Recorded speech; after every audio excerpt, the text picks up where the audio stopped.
예, 올해 초 마스크 대란을 기억하실 겁니다. 한때 원료가 부족해서 생산하지 못했던 보건용 마스크 공장들, 최근에 다시 공장들이 속속 가동을 멈추고 있다고 합니다. 네, 업체들은 시중의 마스크 물량이 크게 늘어 가격이 떨어지면서 비용을 맞추기가 어렵다고 호소했습니다. 네, 현장에 취재 기자가 나가 있습니다. 박희재 기자.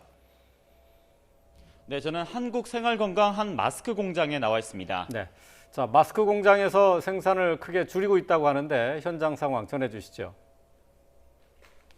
네, 그렇습니다. 제 뒤로 보이는 기기들이 바로 비말 차단용 마스크 생산 시설인데요. 이곳에는 50대 가까운 이 생산 시설이 있는데 현재는 보시다시피 운영을 중단했습니다. 이곳은 국내 10위 규모의 보건용 마스크 생산 공장인데 전체 생산 시설 120개 가운데 무려 90대 가까이가 현재 가동을 멈췄습니다. 지난 9월부터 서서히 마스크 생산을 줄여왔는 건데요. 많을 때는 하루에 비말 차단용 마스크 등 250만 개 정도로 생산이 가능한데 최근에는 50만 개 정도만 만들고 있습니다.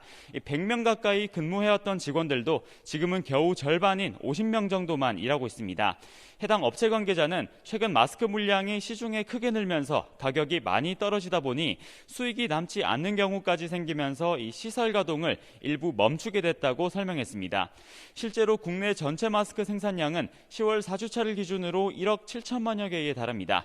공정 마스크가 폐지됐던 7월 2주차에 비해 생산량이 55% 정도 늘었고 품절 대란이 한창이던 3월 초와 비교해도 3배 가까이 되는데요. 여기에 값싼 중국산 마스크도 유입되면서 시중의 공급 과잉이 심화된 것으로 풀이됩니다. 그동안 정부는 국내 수급 문제로 월 평균 생산량의 50% 범위 안에서만 이 수출을 허용하도록 제한해 왔는데요. 마스크 가격이 떨어지면서 업체들이 어려움을 겪자 정부는 지난달 23일부터 의약 외품 마스크에 대한 수출 규제도 전면 폐지했습니다. 다만 업체들은 해외 왕래가 자유롭지 않은 상황인데다 해외 유통업체들과 조건에 맞는 경우를 찾기가 어려워서 대부분 계약으로 이어지지 못하고 있다고 말합니다. 이에 따라 정부가 해외 수출 시장에서 마스크 무역을 지원하는 정책도 속속 나오고 있는데요.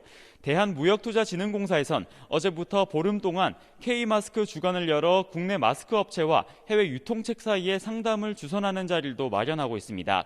마스크 샘플 운송비와 현지 물류비도 지원할 계획인데요. 다만 업체들 일부는 여전히 정책 내용을 모르고 있는 경우도 많다고 합니다.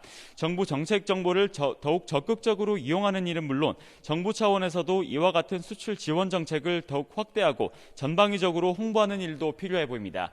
지금까지 한국생활건강 한 마스크 공장에서 YTN 박희재입니다.